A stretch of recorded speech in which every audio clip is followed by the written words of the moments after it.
Hey everybody, and welcome back to History Student Reacts. Today we'll be watching the Battle of the Axona by Historia Civilis. So the latest videos we've been watching from Historia Civilis have been about the politics of the late Republic. We've been seeing a lot of the drama with that. I believe this video is a return to Caesar in Gaul. We get to see more of Caesar's conquests and his battles up in Gaul. We've got these two sort of interweaving and interlinking stories. Also, apologies if I have to clear my throat or cough during this video. I tested positive for COVID the other day, so I'm sort of dealing with some mild symptoms. I'm fine aside from that. Apologies for my voice. Anyway, I'm excited to get into this one, so let's jump right in. During Julius Caesar's first winter as the governor of Cisalpine Gaul, Transalpine Gaul, and Illyricum, he returned. And we saw how, during his consulship, Caesar was granted those 3 provinces, and 3 was very unusual. I mean, you often, most of the time you only got 1, sometimes you get 2 provinces. Caesar managed to get 3.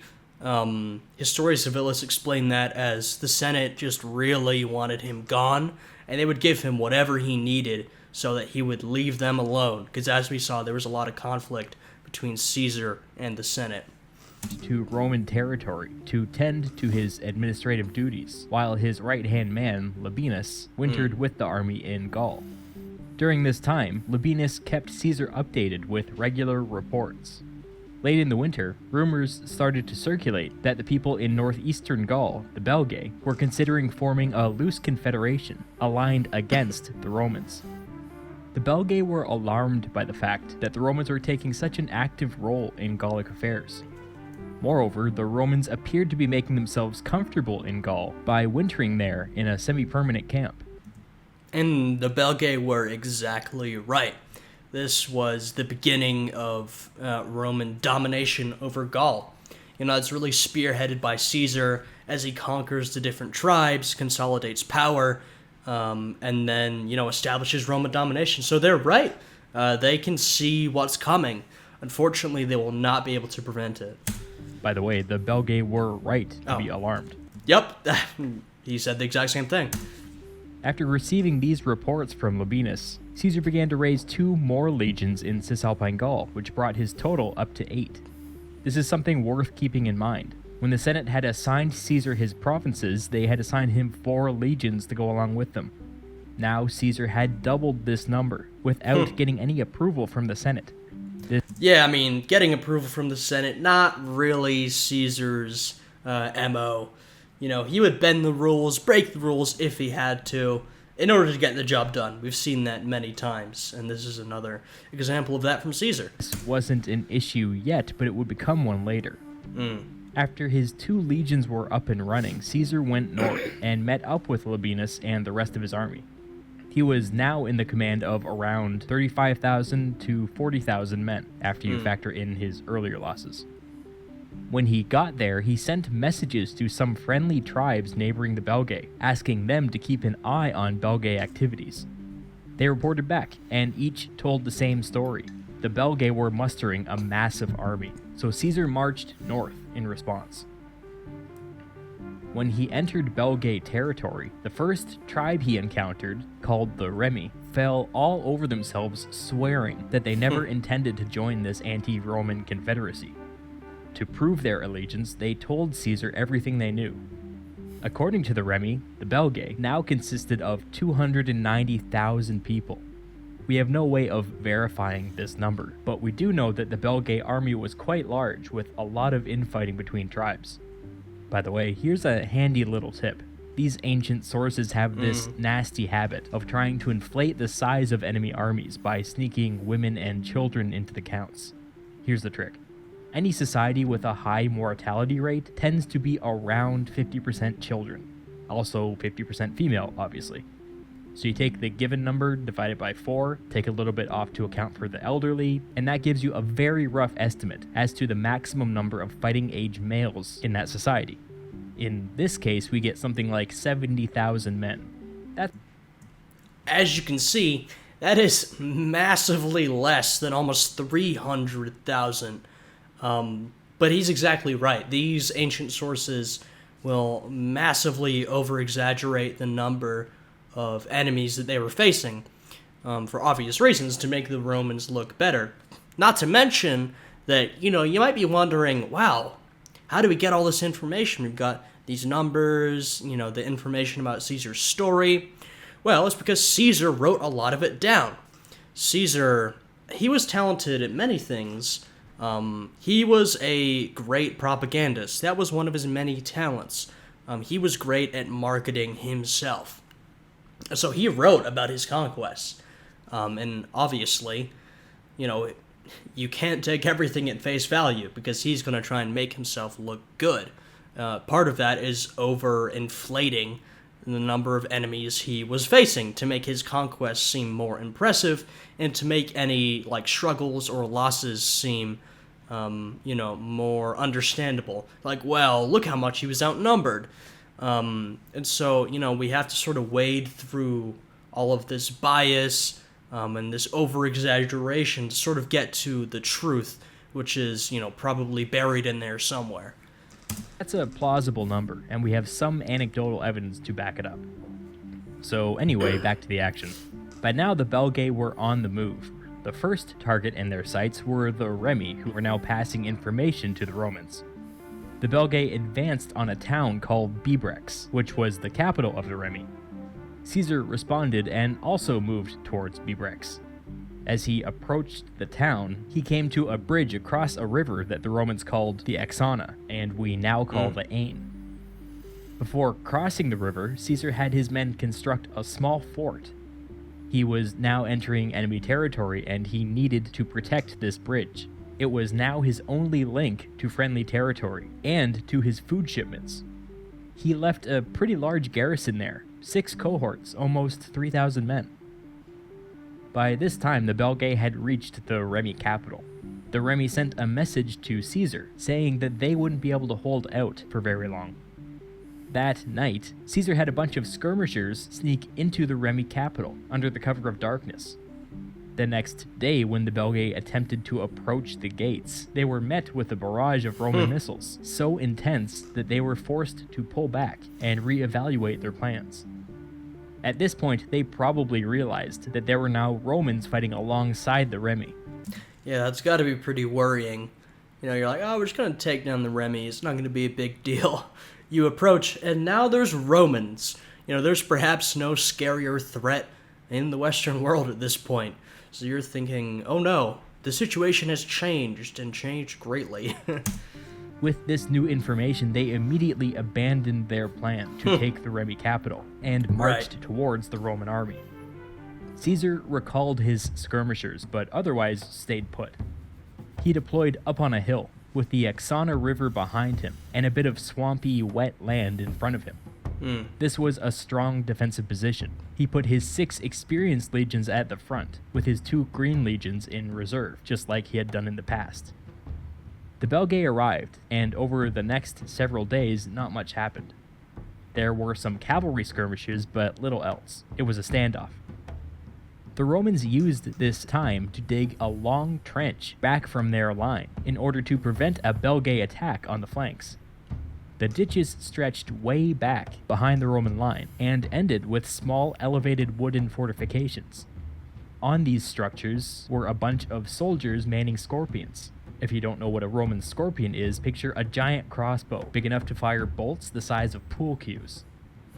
Even though the Belgae outnumbered the Romans by a lot, attacking through a swampy area and then uphill was pretty suicidal. Even worse, the Belgae outnumbered them a lot, as we see, there's probably about maybe 70,000 Belgae according to Historia Civilis' numbers, and about 40,000 Romans, so almost 2 to 1. Not the insane 290,000 to 40,000. That would be, that's literally like an unimaginable number to face off against. This, even though they're outnumbered 2 to 1, is more manageable, though they are still, as the Romans often were, greatly outnumbered. But, the thing about the Romans is that they would fight through being outnumbered 2-1 due to their superior training and discipline. That was, that's, as you guys probably know, a pretty familiar trend of Roman military history. The Romans were digging in, meaning that the Belgae were losing their advantage by the day. They needed to force Caesar down off that hill. The easiest way to do this would be to cut off his food supply, and the easiest way to do that would be to take control of that bridge. But as we know, Caesar had already thought of this, which is why he left almost 3,000 men to defend it in the first place. Smart. The Belgae formed a group of as many as 10,000 men to go and take the bridge. Their plan was this: ford the river, swing around, and attack the Romans defending the bridge before anybody realized what was happening. Then, if Caesar wanted to be stupid enough to try and retake the bridge with 10,000 Belgae on one side and 60,000 on the other, that was up to him. If not, he would be cut off, and they would just starve him out. I mean, the Belgae are thinking smart, they were kind of forced to by the fact that a charge through the swamp and up a hill would be suicidal, but they're thinking strategically. They're thinking, what can we do to best position ourselves against the Romans and win this battle? So let's see how the Romans respond. Assembling 10,000 men and having them cross a river is no small thing, and Caesar could see it all happening clear as day from his hilltop perch. Caesar obviously didn't want to abandon the hilltop, since forcing Caesar down off the hilltop was the entire point of the exercise. So he left all of his infantry in place, but gathered together all of his cavalry and all of his skirmishers. Caesar then personally led them down off the hill, across the bridge, and to the Belgae crossing. He moved with exceptional speed, and when he got there, only a small number of Belgae had actually completed the crossing. He charged this group with his cavalry, killing most and driving the rest off. Then, when his skirmishers caught up, they opened up on the Belgae still crossing the river, throwing javelins and slinging stones. Yeah, so a smart move. Nothing too complicated, but Caesar has acted decisively. He's seen what is going on, what the Belgae are doing, and he's made a quick decision to counter their strategy, and it appears to be working. The Belgae mid-crossing couldn't handle this heat. Some made it to the other side, at which time they were simply cut down by the cavalry waiting for them. Many were killed in the middle of the river, and the rest turned back. The Belgae plan failed miserably, and now they were in a weaker position than ever. There was a big meeting between the Belgae tribes. There was no one leader in command, and there was a lot of infighting. And this is another sort of common trend we will see when the Romans fight sort of these, quote, what they would call barbarian enemies. We see this in Gaul, we see this in Britain, we see this in a lot of places where, the Romans have the advantage of having this structure, this established military structure, well-disciplined, well-trained, one guy at the head. Sometimes there is some infighting among Roman forces, but, they have strong single leadership. A lot of the enemies they face don't have this luxury. They often face sort of these groups of different tribes who have come together to fight off the Romans. And there's, oftentimes not necessarily clear leadership. There's a lot of infighting, or where there is clear leadership, there can be a lot of insubordination. You might lead this confederation of tribes, but it's not difficult for one tribe to break away, and, one tribe doesn't send as many men as they promised, and one tribe doesn't send food supplies, and so this sort of thing causes a lot of issues, as we're seeing right here. They had not come prepared to conduct a siege, or to spend several months playing cat and mouse with Caesar. Most of the tribes were unhappy. A vote was held, and they decided that they should each go home and resupply. They all agreed to mobilize again if the Romans ever went on the offensive. That night, the Belgae army simply walked off. Caesar had a hard time believing that this wasn't a trap, so he sent Labienus out with 3 legions and all of the cavalry to investigate. While they were gone, Caesar continued to hold their hilltop position. Another thing with fighting against this multitude of tribes is that it's always easier to just defend your country or your region or whatever than it is to go in the offense. So for a lot of these tribes and tribal leaders, they just want to defend their homes, and so they don't really want to take the initiative to get together and defeat the Romans. They would rather just go home, resupply, and defend their area.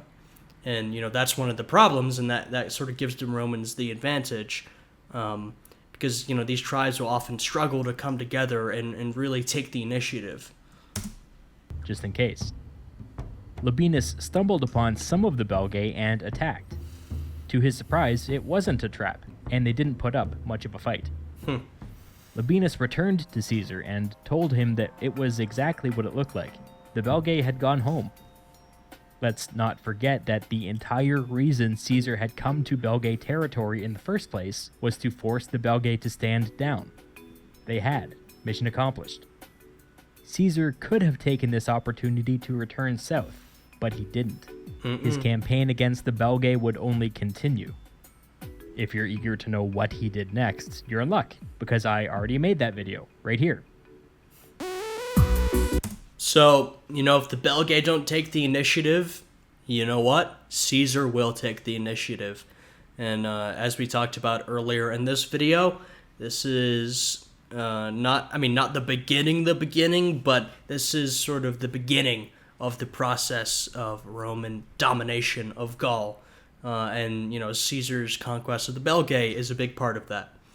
So yeah, that was an interesting one. We got sort of a jump back to Caesar after focusing on, Republican politics in Rome for a couple episodes. I find this interesting, though. I do really enjoy the episodes on Roman politics. I find those really fascinating. Once again, apologies for my voice. The clearing the throat and all that stuff. Not much I can do about it. But I'm still trying to provide some commentary for you guys. So I hope you enjoyed this one. If you did, please leave a like, subscribe, check out the Patreon, all that good stuff. I will see you guys again in the next video, and I hope you guys are all having a good day. Goodbye.